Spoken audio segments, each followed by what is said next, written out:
now reading Anne of Green Gables, written originally by Lucy Maud Montgomery in the year 1908. Narrated by Pooja Padiyar. Chapter 1. Mrs. Rachel Lynde is surprised. Mrs. Rachel Lynde lived just where the Avonlea main road dipped down into a little hollow, fringed with alders and ladies' eardrops, and traversed by a brook that had its source away back in the woods of the old Cuthbert place. It was reputed to be an intricate, headlong brook in its earlier course through these woods, with dark secrets of pool and cascade, but by the time it reached Lynde's Hollow it was a quiet, well-conducted little stream, for not even a brook could run past Mrs. Rachel Lynde's door without due regard for decency and decorum. It probably was conscious that Mrs. Rachel Lynde was sitting at her window, keeping a sharp eye on everything that passed, from brooks and children up, and if she noticed anything odd or out of place, she would never rest until she had ferreted out the whys and wherefores thereof. There are plenty of people, in Avonlea and out of it, who can attend closely to their neighbours' business by dint of neglecting their own. But Mrs. Rachel Lynde was one of those capable creatures who can manage their own concerns and those of other folks into the bargain. She was a notable housewife. Her work was always done and well done. She ran the sewing circle, helped run the Sunday school, and was the strongest prop of the Church Aid Society and Foreign Missions Auxiliary. Yet, with all this, Mrs. Rachel found abundant time to sit for hours at her kitchen window, knitting cotton wraps quilts. She had knitted 16 of them, as Avonlea housekeepers were wont to tell in awed voices, and keeping a sharp eye on the main road that crossed the hollow and wound up the steep red hill beyond. Since Avonlea occupied a little triangular peninsula jutting out into the Gulf of St. Lawrence, with water on two sides of it, anybody who went out of it or into it had to pass over that hill road and so run the unseen gauntlet of Mrs. Rachel Lynde's all-seeing eye. She was sitting there one afternoon in early June. The sun was coming in at the window, warm and bright. The orchard on the slope below the house was in a bridal flush of pinky white bloom, hummed over by a myriad of bees. Thomas Lynde, a meek little man whom Avonlea people called Rachel Lynde's husband, was sowing his late turnip seed on the hill field beyond the barn, and Matthew Cuthbert ought to have been sowing his on the big red brook field away over by Green Gables. Mrs. Rachel knew that he ought because she had heard him tell Peter Morrison that evening before in William J. Blair's store over at Carmody that he meant to sow his turnip seed the next afternoon. Peter had asked him, of course, for Matthew Cuthbert had never been known to volunteer information about anything in his whole life. And yet here was Matthew Cuthbert at 3:30 on the afternoon of a busy day, placidly driving over the hollow and up the hill. Moreover, he wore a white collar and his best suit of clothes, which was plain proof that he was going out of Avonlea, and he had the buggy and the sorrel mare, which betokened that he was going a considerable distance. Now, where was Matthew Cuthbert, and why was he going there? Had it been any other man in Avonlea, Mrs. Rachel, deftly putting this and that together, might have given a pretty good guess as to those questions. But Matthew was so rarely went from home that it must be something pressing and unusual which was taking him. He was the shyest man alive and hated to have to go among strangers or to any place where he might have to talk. Matthew, dressed up with a white collar and driving in a buggy, was something that didn't happen often. Mrs. Rachel, Ponder as she might, could make nothing of it, and her afternoon's enjoyment was spoiled. I'll just step over to Green Gables after tea and find out from Marilla where he's gone and why, was the worthy woman finally concluded. He doesn't generally go to town this time of year, and he never visits. He'd run out of turnip seeds, he wouldn't dress up and take the buggy to go for more. He wasn't driving fast enough to be going for a doctor. Yet, something must have happened since last night to start him off. I'm clean puzzled, that's what, and I won't know a minute's peace of mind or conscience until I know what has taken Matthew Cuthbert out of Avonlea today. Accordingly, after tea, Mrs. Rachel set out. She had not far to go. The big, rambling, orchard-embowered house where the Cuthberts lived was a scant quarter of a mile up the road from Lynn's Hollow. To be sure, the long lane made it a good deal further. Matthew Cuthbert's father, as shy and silent as his son after him, had got as far away as he possibly could from his fellow men without actually retreating into the woods when he founded his homestead. Green Gables was built at the furthest edge of his cleared land, and there it was to this day, barely visible from the main road along which all the other Avonlea houses were sociably situated. Mrs. Rachel Lynde did not call living in such a place living at all. It's just staying, that's what, she said as she stepped along the deep-rutted, grassy lane bordered with wild rose bushes. It's no wonder Matthew and Marilla are both a little odd, living away back here by themselves. Trees aren't much company, though dear knows if they were, there'd be enough of them. I would rather look at people, to be sure. They seem contented enough, but then, I suppose, they're used to it. A body can get used to anything, even to being hanged, as the Irishman said. With this, Mrs. Rachel stepped out of the lane into the backyard of Green Gables. Very green and neat and precise was that yard, set about one side with great patriarchal willows, and on the other with prim Lombardies. Not a stray stick nor stone was to be seen, for Mrs. Rachel would have seen it if there had been. Privately, she was of the opinion that Marilla Cuthbert swept that yard over as often as she swept her house. One could have eaten a meal off the ground without overbrimming the proverbial peck of dirt.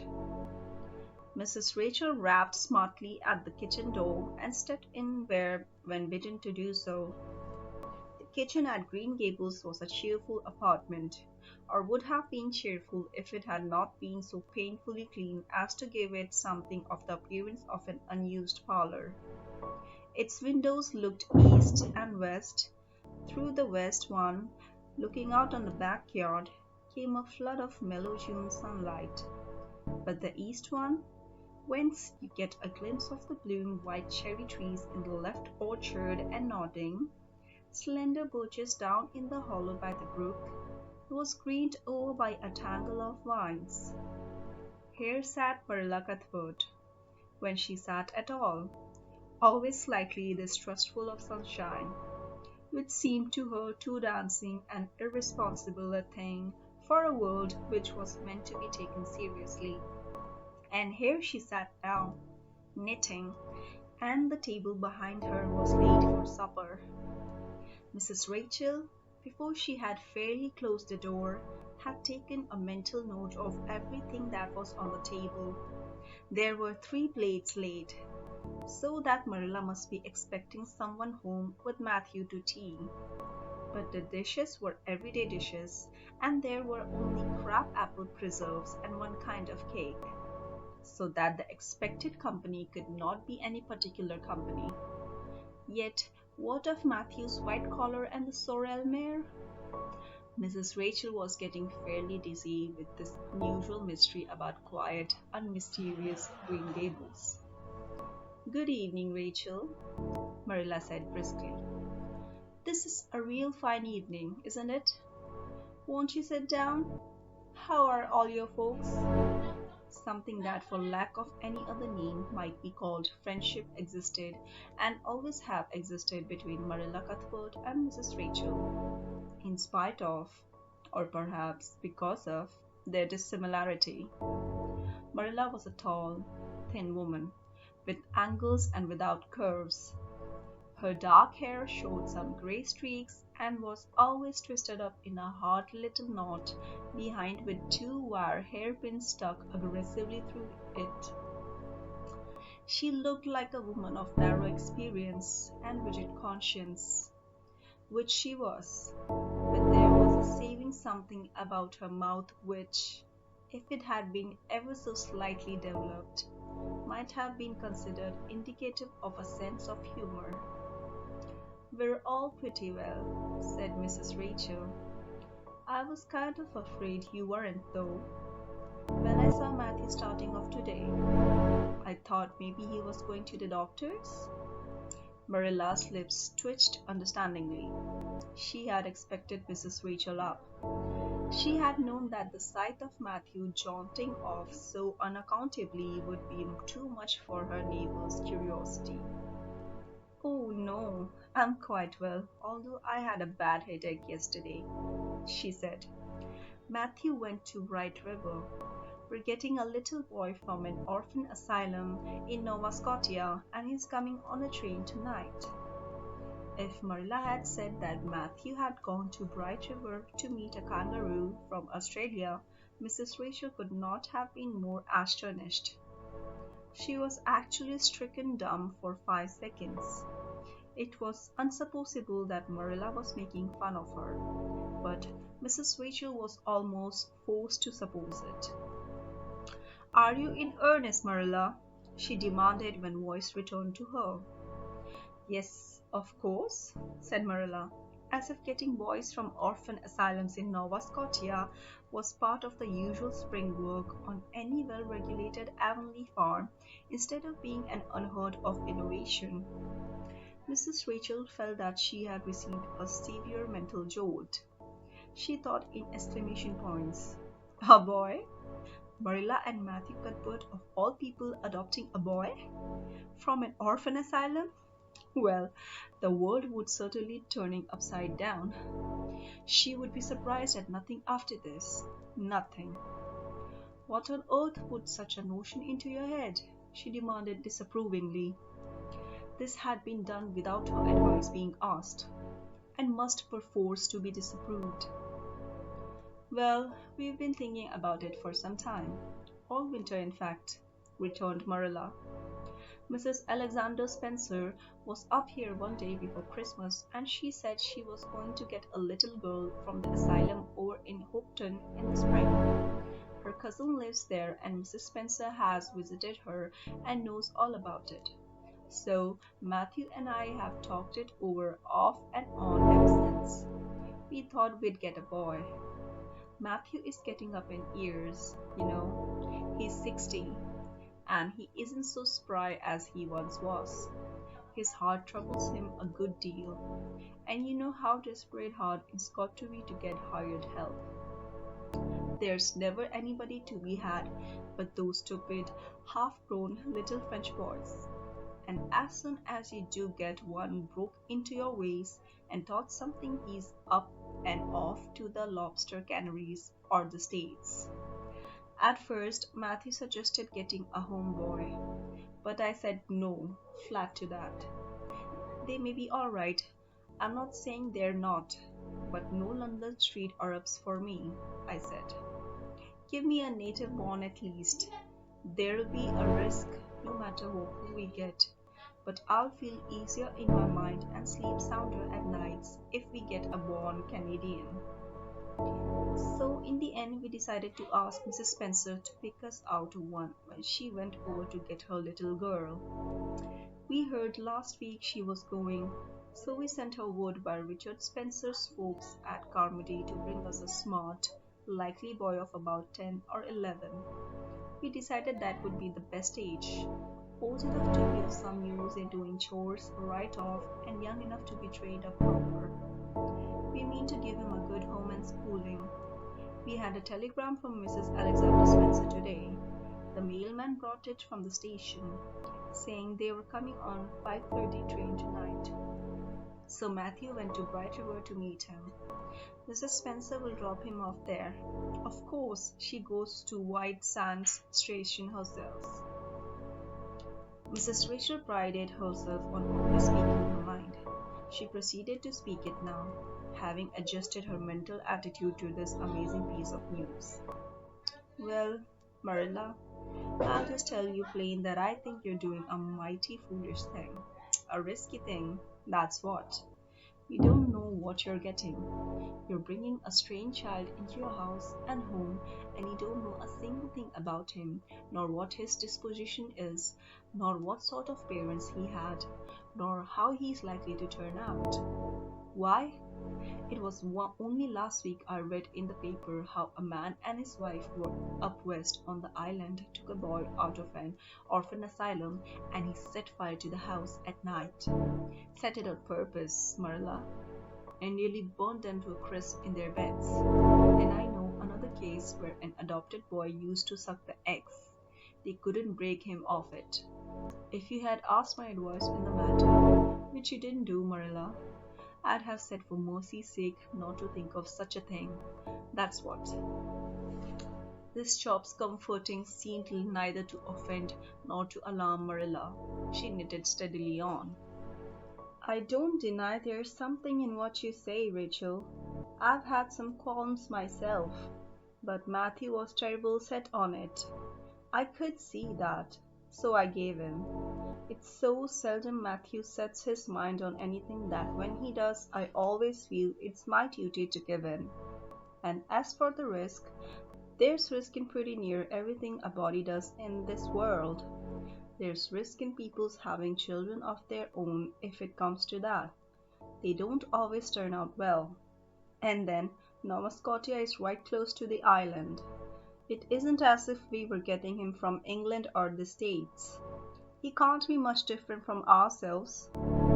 Well, I hope it will turn out all right, said Mrs. Rachel in a tone that plainly indicated her painful doubts. Only don't say I didn't warn you if it burns Green Gables down or puts strychnine in the well. I heard of a case over in New Brunswick where an orphan asylum child did that and the whole family died in fearful agonies. Only it was a girl in this instance. Well, we're not getting a girl, said Marilla, as if poisoning wells was a purely feminine accomplishment and not to be dreaded in the case of a boy. I'd never dream of taking a girl to bring up. I wonder at Mrs. Alexander Spencer for doing it. But there, she wouldn't shrink from adopting a whole orphan asylum if she took it into her head. Mrs. Rachel would have liked to stay until Matthew came home with his imported orphan, but reflecting that it would be a good 2 hours at least before his arrival, she concluded to go up the road to Robert Bell's and tell the news. It would certainly make a sensation second to none, and Mrs. Rachel dearly loved to make a sensation. So she took herself away, somewhat to Marilla's relief, for the latter felt her doubts and fears reviving under the influence of Mrs. Rachel's pessimism.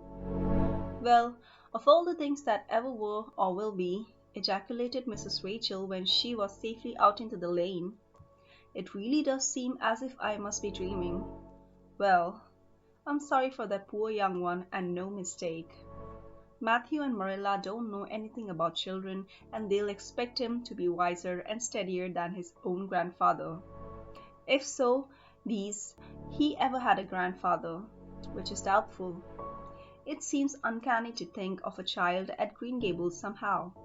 There's never been one there, for Matthew and Marilla were grown up when the new house was built, if they ever were children, which is hard to believe when one looks at them. I wouldn't be in that orphan's shoes for anything. My, but I pity you, that's what. So said Mrs. Rachel to the wild rose bushes out of the fullness of her heart. But if she could have seen the child who was waiting patiently at the Bright River station at the very moment, her pity would have been still deeper and more profound.